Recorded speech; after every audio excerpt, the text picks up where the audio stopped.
안녕하세요. 닥터유 유태우입니다. 오늘의 주제는 섬유근육통 완치훈련입니다. 섬유근육통. 근육이란 말은 잘 아시죠? 근데 섬유란 말을 아마 잘 모르실 것 같은데요.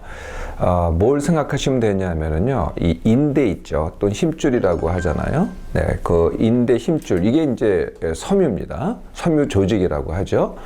또 어떤 게 있냐면은 우리가 피부 밑에 보면은 이 피하 지방이 있잖아요. 근데 그 피하 지방이라는 거는 이제 흐물흐물해요. 근데 그게 거기에 이렇게 붙어 있게 만드는 것, 서로를 이어서 붙어 있게 만드는 것. 요거를 결체 조직이라고 하거든요. 뭐 용어가 좀 어렵긴 하지만은 요것도 섬유입니다. 또 근육을 둘러싸고 있는 막이 있어요. 이것을 근막이라고 하는데 이 근막도 또 섬유입니다.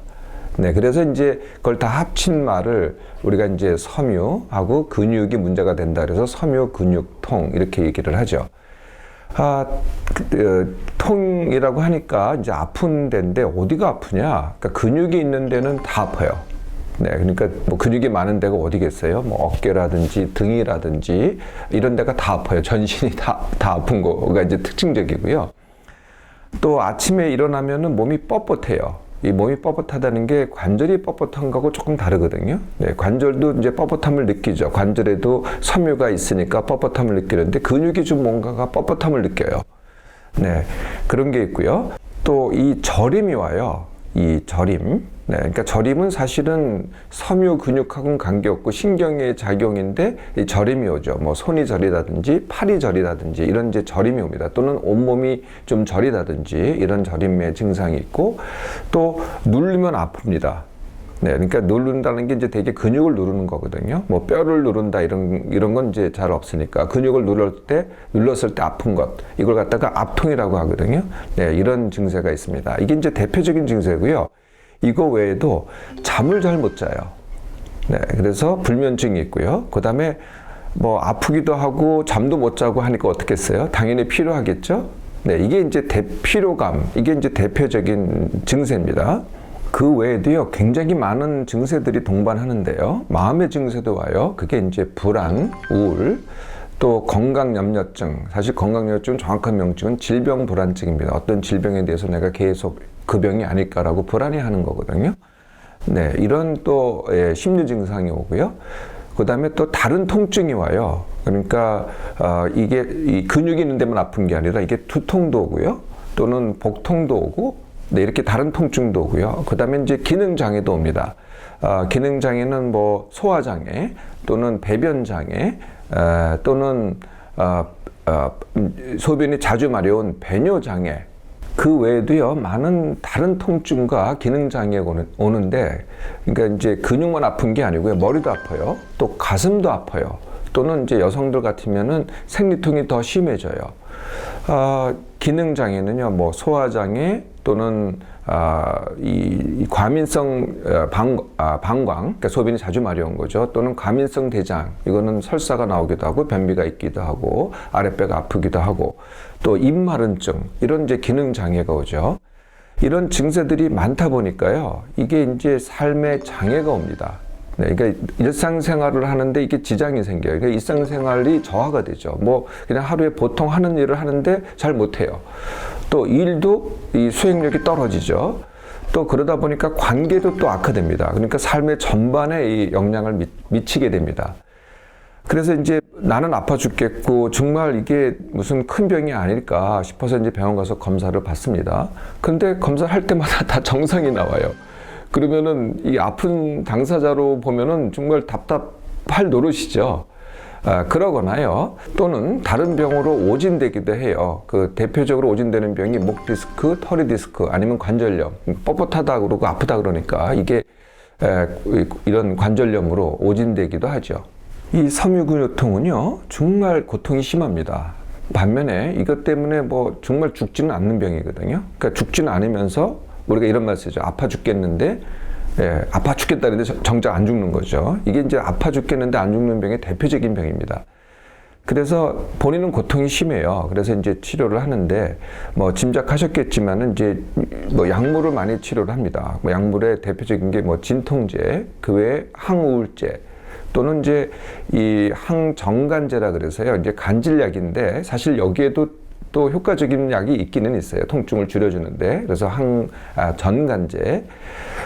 이런 약을 쓰던가요. 약이 아닌 한약도 사실은 비슷하게 작용을 합니다. 그리고 또 한의원에서는 침도 놓고 또는 뭐 부항이라는 것도 치료도 하고 네, 이런 치료들을 하죠. 그 외에도 이제 시술로 나가면은 주사를 놓습니다. 거기다가 아픈 데다가 주사를 놓죠. 대개는 이제 거기 마취제를 갖다가 주사하는 거거든요. 그 외에 뭐 스테로이드를 주사한다든지 이렇게 주사를 쓰는 방법도 있고요. 아니면은 물리치료를 하는 방법도 있어요. 뭐 레이저를 쏜다든지 아니면은 여러 가지 뭐 온열요법을 한다든지 하는 물리치료가 있고요. 더 나아가서는 이제 거기다가 시술을 하는 경우도 있어요. 네. 자, 이런 이제 치료를 받음에도 불구하고 이게 항상 그때뿐이에요. 아마 받아보신 분들은 다 아실 거예요. 약을 먹을 때도 그때뿐이고 시술을 받을 때도 그때뿐입니다. 그 이유는요. 제가 뭐 이 시간을 통해서 반복적으로 말씀을 드리지만은 결과를 치료할 때는 완치되지 않는다는 거거든요. 네, 그러니까 아픈 것만 안 아프게 해준다고 완치되는 게 아니죠. 근본적인 원인을 고쳐야 완치가 되는 거죠.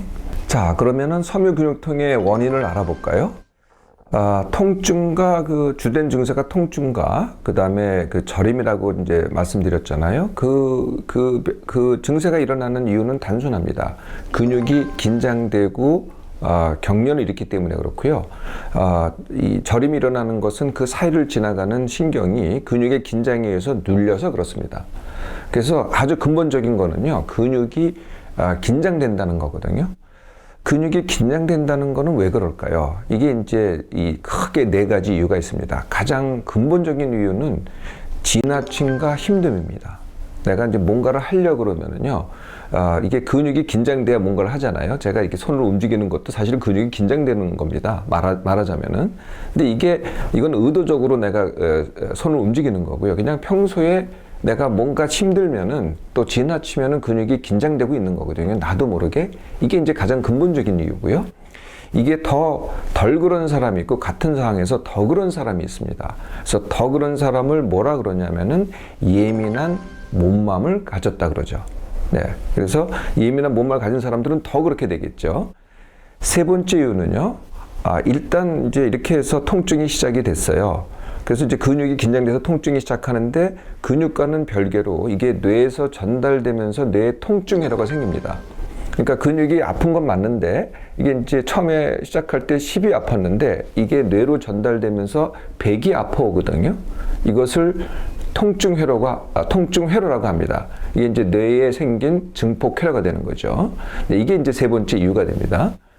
네 번째 이유는 제가 증상을 말씀드릴 때 삶의 질에 저하가 온다 그랬잖아요. 네, 이걸 다시 보면은요, 내가 무슨 일을 해야 돼요. 무슨 일을 해야 되고 어떤 책임을 져야 되고 삶에 부담이 있어요. 근데 이것을 갖다가 회피하고자 하는 내 숨긴 욕구가 있어요. 그러면 이걸 회피하려고 하면 할수록 증상이 더 강해집니다. 증상이 더 강해지면 아프니까 어떻게 돼요? 더 회피하게 되죠. 그래서 증상과 회피의 악순환이 다시 이 섬유근육통의 원인이 됩니다. 자, 이제 원인을 아셨으니 완치 훈련을 시작해 볼까요? 모두 5가지 훈련입니다. 네, 첫 번째가 내 몸맘 회복 훈련, 두 번째가 숙면 훈련, 세 번째가 둔감 훈련, 네 번째가 통증 회로 깨기, 그리고 마지막 번째가 맞서기와 쉽게 하기입니다. 하나씩 설명을 드리겠습니다. 내 몸맘 회복 훈련, 이 시간을 통해서 여러분 말씀드린 것 같은데요. 그 첫 번째는 받아들이기입니다. 내가 이런 병이 왜 있지? 라고 계속 탐구를 하면은요, 이게 받아들이는 게 아니라 이해 못 한다는 게 되거든요. 네, 그래서 그냥 나 지금 섬유근육통 있어. 내가 너무 힘들어서 그랬어. 내가 너무 예민해서 그랬어. 라고 그냥 받아들이는 거죠. 네, 그래서 받아들이기가 첫 번째입니다. 두 번째는요, 같은 시간에 일어나기입니다. 그러니까 월, 화, 수, 목, 금, 토, 일 그러니까 요일을 가리지 말고요, 휴가라고 가리지 말고 항상 늘 정해놓고 같은 시간에 일어나기를 하는 겁니다. 세 번째는 같은 시간에 밥 먹기입니다.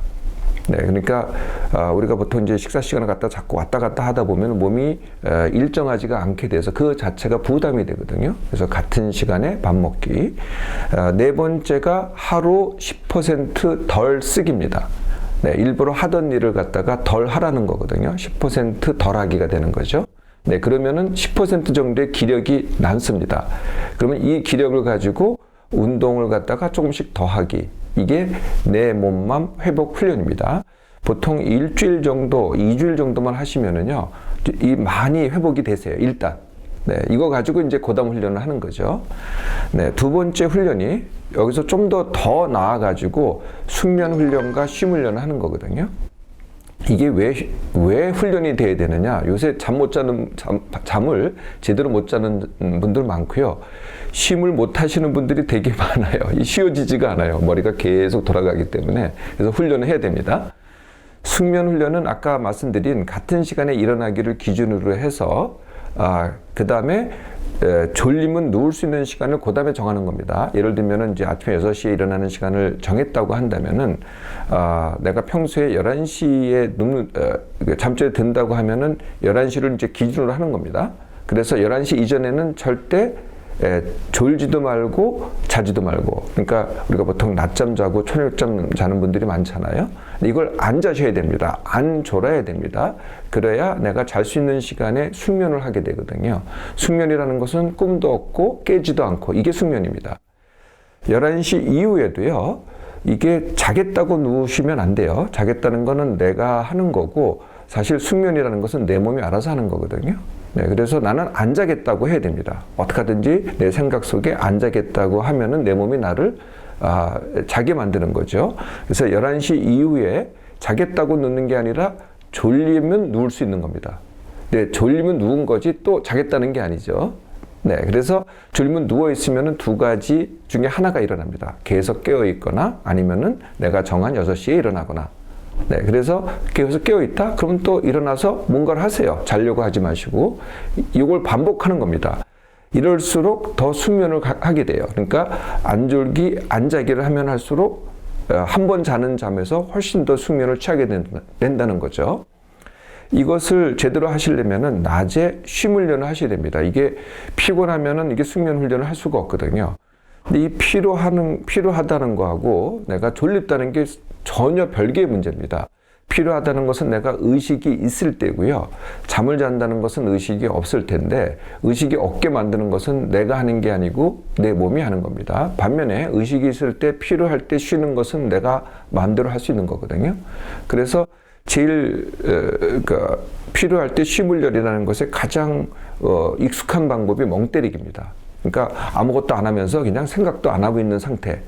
근데 이게 잘 안 되는 분들은요, 제가 이 시간을 통해서 한번 소개해드렸던 생각 중지 훈련을 하시면 됩니다. 그러니까 멍 때리거나 아니면은 생각 중지 훈련이 적극적인 쉼 훈련이 됩니다. 그래서 쉼 훈련, 그 다음에 숙면 훈련. 여기까지 하시면은 이제 많은 걸 하셨어요. 그래서 이제 그 다음에 해드릴 게 둔감 훈련입니다. 둔감 훈련은 나를 예민하게 하는 상황에서 일부러 반대로 하는 거거든요. 네, 이것도 아마 제가 여러 번 설명을 드린 것 같은데요. 다시 한번 말씀드리면은, 누구랑 약속하면은 일부러 늦게 가서 무안함 당하기. 그러니까 다 반대로 하는 겁니다. 내가 기다리를 잘 못한다면은, 예를 들면은 지하철 기다리기가 상당히 이렇게 초조하고 긴장된다면은 일부러 더 기다리게 하는 거죠. 그러니까 지하철이 왔는데 내가 초조해 했다면은 일부러 그 지하철을 흘려보내고 다음 걸 또 느긋하게 기다려보는 거죠. 또는 일부러 욕먹기, 일부러 할 일 다 안 하기, 일부러 지저분하게 살아보기. 이것도 한 2주 정도만 훈련하면 됩니다. 그러면은 이렇게 사는 게 옳다고 생각하는 게 아니고요. 내 몸이 그런 상황에서도 예민해지는 것을 갖다가 막는 훈련이거든요. 이게 둔감 훈련입니다. 한 2주 정도 하면 됩니다. 네 번째가 통증 회로 깨기죠. 네, 이거는 이제 뇌에 생긴 거기 때문에 몸으로 하는 훈련이 아니라 이게 마음으로 하는 훈련입니다. 첫 번째 해야 될 것은 아파 볼 테면 아파봐라. 기껏 해봐야 통증이다. 이렇게 가는 거죠. 이게 왜 이렇게 또 아파? 이거 어떡하지? 나중에 더 심해지면 어때? 어떻게 해? 이게 더 뭐 뇌에 무슨 뭐 몸에 큰 병이 생기는 건 아니야. 이러면 이제 생각이 더 많아지잖아요. 그거 가지고 인터넷을 찾잖아요. 이렇게 연구를 하잖아요. 그러면 이 통증이라가 더 강해집니다. 더 세지거든요. 그럼 더 아파진다는 거죠. 이렇게 한마디 해보세요. 그래, 네가 아파봤자 통증이다. 이렇게 할수록 점점 이 통증의 회로가 깨지면서요, 덜 아파지기 시작합니다. 자, 여기까지 하셨죠?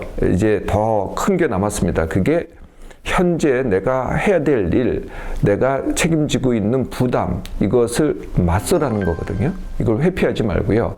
이걸 회피할수록 통증이 더 커져요. 아픔이 더 많이 다가오죠. 근데 조금씩 내가 맞서가면은요, 그만큼 통증이 줄어듭니다. 이게 참 희한한 관계죠. 그래서 여지껏 회피하고 더 아프고의 악순환을 했다면은 내가 맞섬으로써 덜 아프고 일을 더 할 수 있고 책임을 더 질 수 있는 선순환이 시작되는 거죠. 이 맞서기를 할 때 필요한 게 이제 쉽게 하기입니다. 너무 힘들면은요, 못 하잖아요. 네, 그래서 이제 쉽게 하기를 하셔야 되는데 그 방법은 자신한테 물어보면 됩니다. 이 상황에서, 이게 어렵게 느껴지는 이 상황에서 내가 어떻게 하면 쉽게 하지? 라는 질문을 자신한테 하는 겁니다. 남한테 묻지 말고요. 처음에는 정말 막막합니다. 그런데 진정으로 물어보세요. 반드시 답이 나오게 돼 있다는 거죠. 이걸 자꾸 반복함으로써 맞서기 쉽게 하기에 선순환을 이렇게 가는 겁니다. 자, 완치훈련 어렵게 들리세요? 그런데요, 오늘 바로 시작해 보세요. 1주 지나고 2주 지나고 굉장히 차이가 나기 시작합니다. 많은 분들이요, 한 달만 해도요, 대부분이 완치할 수 있습니다.